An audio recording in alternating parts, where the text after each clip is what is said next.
Il n'y en a pas partout et c'est vrai que des fois, on le cherche un petit peu partout. Et surtout pour cet été, c'est vraiment sympa. Et je voulais vous parler de quoi? C'est des porte-vélos pliables. Alors oui, aujourd'hui, on a des porte-vélos justement pour l'arrière de votre voiture. Et je pense que beaucoup se posent la question, combien de kilos on peut mettre jusqu'à chaque porteur? Parce que oui, forcément, c'est un certain poids de disponible derrière votre voiture. Est-ce que c'est compatible avec votre voiture? Est-ce que c'est compatible? On va voir ça dans cette vidéo, ne vous inquiétez pas. Je vais vous en présenter 3 produits, n'hésitez pas à les mettre, ils sont en description de cette vidéo comme d'habitude. Pour ceux qui ne me connaissent pas, en tout cas, vous pouvez voir sur la chaîne plein de vidéos justement sur le quotidien de chez vous tout simplement. Je présente beaucoup de produits et vous les retrouverez en lien dans la description. Alors par la suite, n'hésite pas à mettre un pouce bleu et à t'abonner, on est parti. Donc c'est la marque EFAB, donc en Fab c'est un porte-vélo pliable. Donc en gros celui-ci vous pourrez l'enlever de votre voiture, vous pourrez l'installer et vous pouvez installer jusqu'à 2 vélos. Alors par contre celui-ci il ne faut pas que ça dépasse un certain poids. Donc le poids va jusqu'à 23 kg pour, je parle juste, attendez. Vous pouvez porter jusqu'à 50 kg. Donc en gros 2 vélos, 50 kg quand même il faut les faire. Parce qu'un vélo en moyenne fait entre 10, 15, 17 kg au grand maximum. Et ça reste très lourd pour un vélo. Tout dépend de ce que vous avez fait dessus. Si c'est du VTT, si c'est un vélo de course, si aussi c'est un vélo électrique, forcément ça va être plus lourd aussi. Il faut compter un petit peu tout ça. Donc n'hésitez pas à le peser, votre vélo, tout simplement à le poser et à le peser. Et voyez combien ça pèse. Donc là, donc celui-ci, vous pourrez l'installer sur l'attelage directement parce que vous avez un support d'attelage qui est disponible et aussi un support de roue. Donc sous tension, vous pourrez le mettre là-dessus. Donc c'est surtout sur un support d'attelage sur quoi il pourra se fixer.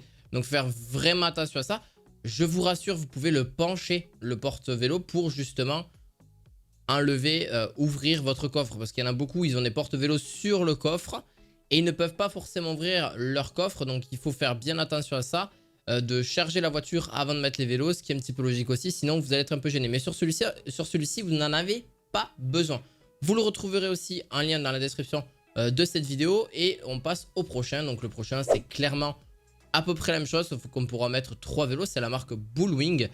Bullwing, pareil, c'est l'attelage de vélo aussi très classique. Vous avez 13 broches en connecteur avec anti-vol, avec verrou et tout. Vous avez vraiment pour éviter forcément les vols, vous m'avez compris.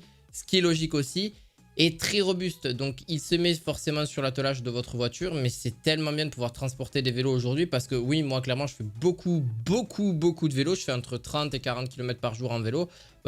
Quand il fait beau, quand il pleut, je m'abstiens aussi parce que j'ai pas forcément envie de sortir dehors. Mais clairement, je suis vraiment un amateur de vélo.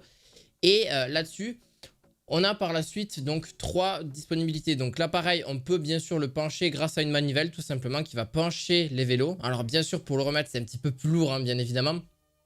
Vous pouvez l'accrocher en haut comme sur les côtés. Vous avez 3 accroches qui est disponible pour le mettre sur le cadre, etc. Pour vraiment que ce soit efficace et que ça tienne pas trop lourd non plus. Faites attention quand vous partez en voyage. Donc ça, c'est vraiment à faire très attention de ne pas partir avec un surpoids sur votre voiture. Faites attention à ça parce que votre voiture soutient forcément un poids maximal. Donc n'allez pas trop la charger parce que si vous vous faites arrêter, vous allez recevoir une amende et vous allez devoir vous débarrasser des objets les plus lourds. Donc faites vraiment attention à ça, jusqu'à combien votre véhicule peut porter. Là, celui-ci fait 17 kg à poids vide et une charge maximale de 60 kg. Donc ce qui reste quand même raisonnable, ça fait à peu près 20 kg pour chaque vélo maximum. Donc ça, vous de voir. Donc par contre, le vélo le plus lourd, ce que je vous conseille, c'est de le mettre le plus vers la voiture et le plus léger de le mettre vraiment à l'extérieur, ou le plus petit vers le plus loin. C'est logique, et puis en plus de ça, c'est beaucoup plus pratique pour après les enlever, etc. par la suite. Donc vraiment, faites au plus pratique au niveau des vélos. Donc voilà, il est très flexible, il est à peu près pareil que l'autre, sauf que celui-ci a 3 places au lieu de 2. Donc pareil pour le prochain, par contre, celui-ci se pose littéralement sur quasiment sur l'attelage aussi. Comme porte-vélo, beaucoup moins cher aussi que le premier, hein. On est vraiment sur divisé par 3 en termes de prix. Par contre, il reste rapide sur le porte-vélo, sur boule d'attelage, et très pratique uniquement vraiment sur boule d'attelage, hein. Vraiment, je tiens vraiment à le spécifier. Vous pouvez transporter 2 vélos. Donc pareil, ça reste un poids maximal aussi, à vraiment faire attention au niveau de celui-ci. Parce que tous les vélos sont compatibles, mais ont un certain poids qui peut être plus ou moins un autre. Là-dessus, c'est vrai que vous allez être plus facile à mettre un seul vélo que 2, hein, parce que cruellement on n'a pas beaucoup de place. C'est pas, pour moi, c'est ce qui manque un peu sur celui-ci, ce qui n'a pas une énorme place. Après, c'est pas le plus cher non plus, ce qui fait aussi de lui qu'il est assez pratique. Vous pouvez prendre 2 vélos, donc un VTT et un de course, ça rentrera sans problème. Il n'y a pas de souci de ce côté-là. Au moins, vous êtes tranquille. Donc pareil, il ne prend pas trop de place non plus. Ce que je vous conseille, c'est de rajouter, là par contre sur celui-ci, de rajouter une plaque d'immatriculation sur l'avant du vélo. Vous la scotchez pas, mais vous la ficelez, vous trouvez un moyen de vraiment la fixer, la seconde plaque d'immatriculation, parce qu'on ne la voit pas forcément avec cet attelage-là. Et les autres, c'est disponible déjà. Vous avez donc l'attelage qui est disponible. Il y a juste, il y a les plaques d'immatriculation qui sont disponibles. Et même, j'ai envie de vous dire, on a même les feux qui sont disponibles pour pouvoir justement, si vous avez besoin de mettre le clignotant droit ou le clignotant gauche ou le freinage par la suite.